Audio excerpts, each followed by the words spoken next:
بسم اللہ الرحمن الرحیم، السلام علیکم۔ اچھا جی، ہم نے آج پاکستان افیئر کے حوالے سے مزید آگے اسٹڈی کرنی ہے کہ جس میں ہم نے آج پڑھنا ہے شملہ ڈیپوٹیشن کو۔ شملہ ڈیپوٹیشن جو ہے یہ 1905 کے اندر ہوئی تھی۔ اچھا، سب سے پہلے بات کرتے ہیں کہ شملہ ڈیپوٹیشن کروانے کی آخر ضرورت اس کی کیا تھی۔ دیکھیں، اس کی ضرورت اس حوالے سے بھی تھی کیونکہ جب اس بات کو کلیئر کٹ ہمیں جواب مل گیا کہ جو ہندوؤں کی آل انڈیا کانگریس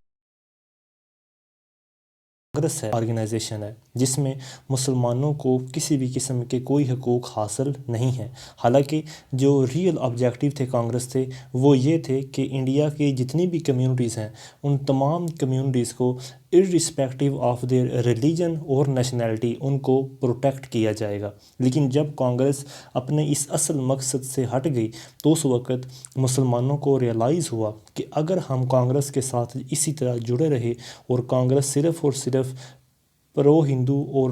پرو انڈیا کے نعرے لگاتی رہی تو مسلمانوں کے جو حقوق ہیں، ان کے جو رائٹس ہیں،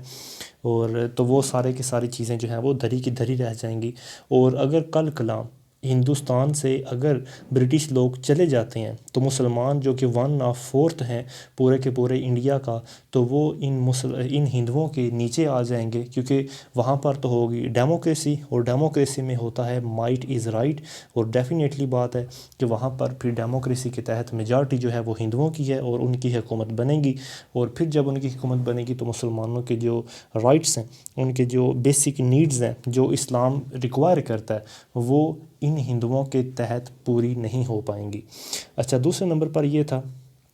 کہ مسلمان ایک تو اس بات پر بھی ان کا یہ believe that only an organized endeavour would lead them to success. مسلمانوں نے اس بات پر بھی یقین کر لیا کہ صرف اور صرف جب تک ہم آرگنائز فارم آف یعنی کہ نہیں ہوں گے، جب تک ہمارے پاس ایک مکمل ایک آرگنائزیشن نہیں ہوگی، اس وقت تک ہمیں برٹش گورنمنٹ کی طرف سے کسی بھی قسم کا کوئی رسپانس بھی نہیں ملے گا۔ اور ساتھ ہی ساتھ جو ہندو کانگریس ہے یا جو ہندوز لوگ ہیں، ہندو کانگریس تو نہیں کہہ سکتے بلکہ اس کانگریس کے کچھ لیڈرز جو ہیں وہ اردو کے بھی خلاف تھے، اور ساتھ ہی ساتھ وہ پارٹیشن آف بنگال کے بھی خلاف تھے۔ پارٹیشن آف بنگال جو کہ لارڈ کرزن نے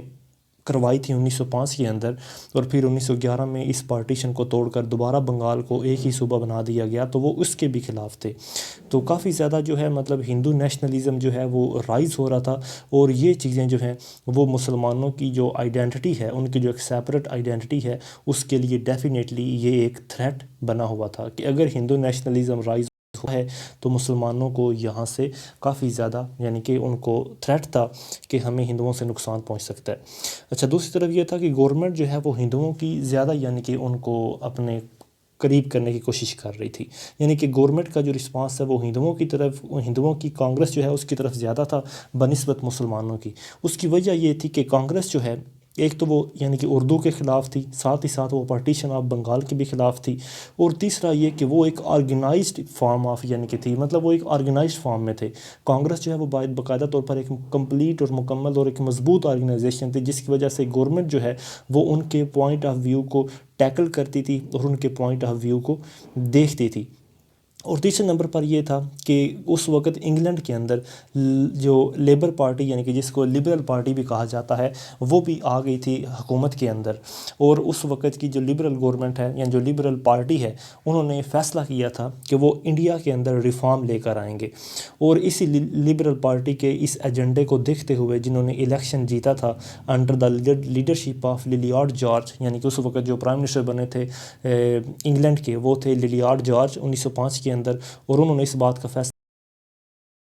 کیا جو کہ برطانیہ کی ایک کالونی ہے وہ وہاں پر ریفارمز لے کر آئیں گے۔ لہٰذا اس چیز کو دیکھتے ہوئے مسلمانوں کی جو لیڈرشپ ہے، خاص کر سر آغا خان اور باقی دوسرے لوگ، مولانا محمد علی جوہر جیسے لوگ، ان لوگوں نے یہ فیصلہ کیا کہ وہ اس موقع کو اپنے ہاتھ سے نہیں جانے دیں گے، اور ساتھ ہی ساتھ وہ برٹش گورنمنٹ سے اپنی سیکرٹ الیکٹریٹ کی ڈیمانڈ بھی کریں گے۔ وہ ڈیمانڈ اس بنیاد پر نہیں کریں گے کہ ان کی ایک نومیریکل اسٹرینتھ ہے، بلکہ وہ اس بنیاد پر بھی کریں گے تاکہ یہ ان کی ایک پولیٹیکل امپورٹنس کے لیے بھی ضروری ہے، اور اس والے سے بھی ضروری ہے کہ مسلمانوں نے جو کنٹریبیوٹ کیا ہے ان کی امپائر کو ڈیفینڈ کرنے کے اندر، اس حوالے سے بھی بھی مسلمان جو ہیں وہ اپنی سیپریٹ الیکٹریٹ کی ڈیمانڈ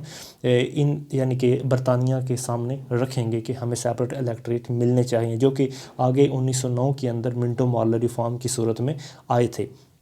اچھا، demand of Muslim leaders in Shimla deputation. اب جب شملہ ڈیپوٹیشن ہوتی ہے تقریباً اس میں 35 جو مسلمان لیڈر ہیں وہ شملہ کے اندر جاتے ہیں اور وہاں کے وائس رائے کے ساتھ ان کی ملاقات ہوتی ہے۔ تو یہ ملاقات ہوتی ہے 1 اکتوبر 1906 کو، یعنی کہ یوم اکتوبر 1906 کو یہ شملہ ڈیپوٹیشن میں 35 مسلمان لیڈر جب ان سے ملنے جاتے ہیں اور وہ گورنمنٹ سے یہ مطالبہ کرتے ہیں کہ ہمیں سیپریٹ الیکٹریٹ صرف اور صرف الیکشن کے اندر ہی نہیں چاہیے، بلکہ ہمیں گورنمنٹ کے تمام سیکٹرز میں سیپریٹ الیکٹریٹ چاہیے۔ مسلمانوں نے کہا تھا، یعنی کہ مسلمانوں کی لیڈرشپ نے شملہ ڈیپوٹیشن میں کہا تھا کہ ہمیں سیپریٹ الیکٹریٹ چاہیے، میونسپلٹیز میں بھی، رورل کونسل میں بھی، پروونشل اور سینٹرل لیجسلیٹو کونسل میں بھی، اور ساتھ ہی ساتھ مسلمانوں کو سیٹ اور اسپیشل کوٹا بھی چاہیے ہوگا گورنمنٹ کی سروسز کے اندر اور گورنمنٹ ججز کے اندر، کیونکہ اگر دیکھا جائے تو مطلب کیونکہ انڈیا میں ہندوؤں کی تعداد زیادہ تھی، اگر اوپن میرٹ ہوتا تو ڈیفینیٹلی جن کی تعداد زیادہ تھی انہوں نے مطلب زیادہ سیٹیں لے جانی تھیں۔ مسلمان کیونکہ تعداد میں کم تھے، لہٰذا مسلمان جو ہیں وہ کوٹے کی ڈیمانڈ انہوں نے ان کے سامنے رکھی۔ جو لارڈ تھے وہ تھے لارڈ منٹو۔ لارڈ منٹو نے مسلمانوں کی جو ڈیمانڈز ہیں ان کو باقاعدہ طور پر سنا،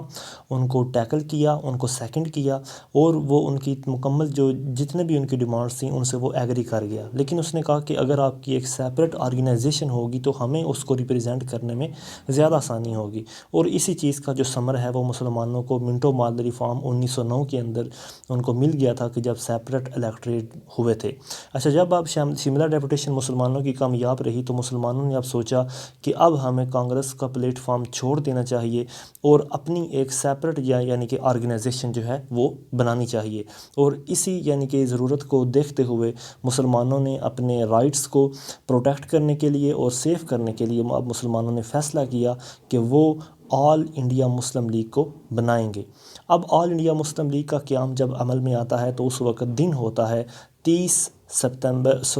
دسمبر 1906 کو شملہ ڈیپوٹیشن کے یعنی کہ شملہ ڈیپوٹیشن کے بعد آل انڈیا مسلم لیگ جو ہے وہ ڈھاکہ میں بنتی ہے۔ اب شملہ ڈیپوٹیشن کی کامیابی کے بعد مسلمانوں نے اپنے آپ کو ایک پولیٹیکلی آرگنائز کرنا شروع کر دیا تھا، اور ان کی ڈسکشن کے بعد اب مسلمان جو ہیں وہ باقاعدہ طور پر ایک پولیٹیکل ایسوسیشن کے اندر وہ اپنے آپ کو ڈھالنا شروع ہو گئے تھے۔ اب جب سیشن ہوتا ہے آل انڈیا مسلم ایجوکیشنل کانفرنس کا 1906 کے اندر ڈھاکہ میں، تو اس وقت یعنی کہ یہ فیصلہ کیا جاتا ہے اس سیشن کے بعد کہ جو مسلمان لیڈرز ہیں، خاص طور پر نواب وقار الملک صاحب جو ہیں، وہ ایک میٹنگ پریسائڈ کرتے ہیں اور اس کے اندر وہ یہ کہتے ہیں کہ کانگریس جو ہے وہ مطلب مسلمانوں کی پولیٹیکل ایکٹیویٹیز کے لیے ٹھیک نہیں ہے۔ یہی وجہ ہے کہ سر سید احمد خان نے کہا تھا کہ مسلمان کانگریس سے دور رہیں، کیونکہ کانگریس جو ہے وہ مسلمانوں کے حقوق کو پروٹیکٹ نہیں کر سکتی۔ ساتھ ہی ساتھ انہوں نے کہا تھا کہ مسلمان جو ہیں وہ 1/4 آبادی کے لحاظ سے حصہ ہیں پورے کے پورے انڈیا کا، اور اگر برٹش گورنمنٹ ملک چھوڑ کر چلی جاتی ہے تو ظاہری سی بات ہے کہ مسلمان جو ہیں وہ ہندوؤں کے انڈر آ جائیں گے، اور یوں مسلمانوں کے جو رائٹس ہیں وہ سپریس ہونے کا کافی زیادہ خطرہ ہے۔ اب ان تمام یعنی کہ پوائنٹ آف ویو سے جو کہ نواب وقار الملک صاحب نے ان کے سامنے رکھے تھے، تمام وہاں کے پارٹیسپینٹ نے اس کو ٹیکل کیا، اس کو سراہا، اور یوں پھر یعنی کہ آل انڈیا مسلم لیگ جس کو ایمل بھی کہا جاتا ہے، AIML، یہ اس کی پھر بنیاد پڑی۔ اچھا جی، اب اس کے آبجیکٹیوز کیا تھے؟ آل انڈیا مسلم لیگ کے آبجیکٹیوز کیا تھے؟ سب سے اس کا پہلا آبجیکٹیو تھا کہ آل انڈیا مسلم لیگ جو ہے وہ برٹش گورنمنٹ سے لائل رہے گی، یعنی کہ برٹش گورنمنٹ کے خلاف کوئی بھی کام، کوئی بھی بات جو ہے وہ نہیں کہے گی، اور ان کے بتائے ہوئے ہر احکامات کے ساتھ وہ لائل رہے گی۔ ساتھ ہی ساتھ انہوں نے یہ بھی کہا تھا کہ اگر گورنمنٹ کی جانب سے کسی بھی قسم کا کوئی مسکنسیپشن بنتا ہے تو وہ اس چیز کو بھی، اس مسکنسیپشن کو بھی ختم کرنے کی کوشش کریں گے۔ دوسرے نمبر پر جو اس کا آبجیکٹیو تھا وہ یہ تھا کہ جتنے بھی مسلمانوں کے پولیٹیکل رائٹس اور پولیٹیکل انٹرسٹ ہیں یا دوسرے انٹرسٹ ہیں وہ ان کو پروٹیکٹ کریں گے، اور ساتھ ہی ساتھ جتنا بھی گورنمنٹ کی ایسپائریشنز ہیں وہ اس کو ریپریزنٹ کرنے کی کوشش بھی کریں گے۔ اور تیسرے نمبر پر آل انڈیا مسلم لیگ کا مقصد یہ تھا کہ مسلمانوں کے درمیان اگر کسی بھی قسم کی کوئی ہاسٹلٹی ہوتی ہے، یعنی کہ کوئی دشمنی وغیرہ یا کوئی بھی نفرت انگیز ہوتی ہے تو وہ اس کو بھی روکنے کی کوشش کریں گے، اور اگر مسلمانوں کی کسی دوسری کمیونٹی کے ساتھ کوئی اس طرح کی یعنی کہ ہاسٹلٹی ہوتی ہے تو وہ اس چیز کو بھی ریموو کرنے کی یا پریونٹ کرنے کی کوشش کریں گے۔ اچھا جی، اب ایک کمیٹی جو ہے وہ سیٹ اپ کی جاتی ہے تاکہ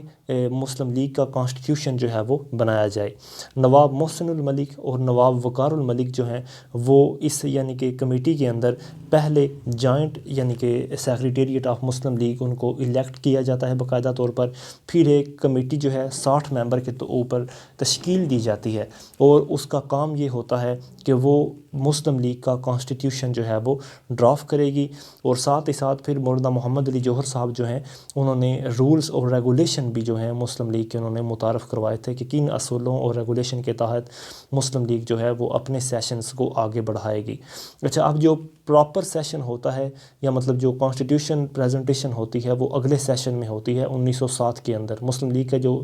کانسٹیٹیوشن ہے وہ 1907 کے اندر باقاعدہ طور پر بن چکا ہوتا ہے، اور جو پہلی میٹنگ یعنی کہ مسلم لیگ کے بننے کے بعد ایک آرگنائز میٹنگ جو ہے وہ دسمبر 29 کو یہ میٹنگ کراچی کے اندر جو ہے وہ رکھی جاتی ہے، اور یہ سیشن جو ہے وہ وہاں پر ہیلڈ ہوتا ہے۔ کانسٹیٹیوشنل کمیٹی جو ہے وہ اپنے کانسٹیٹیوشنل ڈرافٹ جو ہے وہ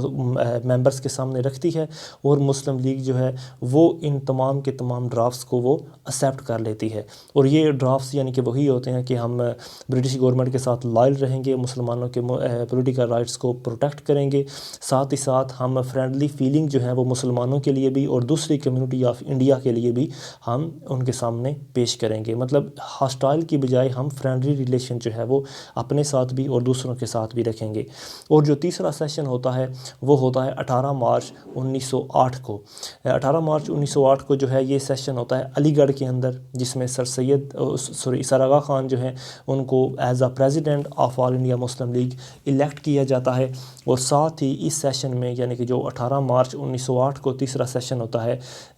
علی گڑھ کے اندر، اس میں یہ فیصلہ کیا جاتا ہے کہ ملک کے دوسرے شہروں میں بھی جو ہے مطلب مسلم لیگ کی برانچیں کھولی جائیں گی۔ ساتھ ہی ساتھ پھر 1908 کے اندر ہی لندن کے اندر مسلم لیگ کی ایک برانچ بنتی ہے، جو کہ سید امیر علی جو ہیں یہ وہاں پر اس برانچ کو بناتے ہیں۔ سید امیر علی جو ہیں ان کا یعنی کہ وفات لندن میں ہی ہوئی تھی، اور ان کا رہائش یا قیام جو ہے وہ زیادہ تر لندن میں ہی ہوا تھا، تو یہ مطلب برانچ وہاں پر بنتی ہیں، اور پھر اس طرح مسلمانوں کی جو پہلی یعنی کہ ایک پراپر آرگنائزیشن جو ہے، اور جس کے تحت تمام مسلمان ایک پلیٹ فارم پر یکجا ہو کر پھر پاکستان کو بھی اپنا حصہ یعنی کہ لیتے ہیں، انڈیا سے الگ کرواتے ہیں۔ تو یہاں پر جو ہے مطلب ہم کہتے ہیں کہ واقعتاً مسلم لیگ جو ہے وہ سٹرانگ ہو گئی تھی 1908 تک، اپنے تیسرے سیشن تک، اور یوں مطلب جو گورنمنٹ کی اٹینشن ہے وہ مسلمانوں نے اپنی طرف ڈرا کر لی تھی، تاکہ مسلمانوں کی ڈیمانڈ جو ہیں وہ ان کے سامنے ریپریزنٹ ہو سکیں۔ تو آج کے لیے اتنی، انشاءاللہ باقی ہم نیکسٹ ویڈیو میں دیکھیں گے۔ السلام علیکم۔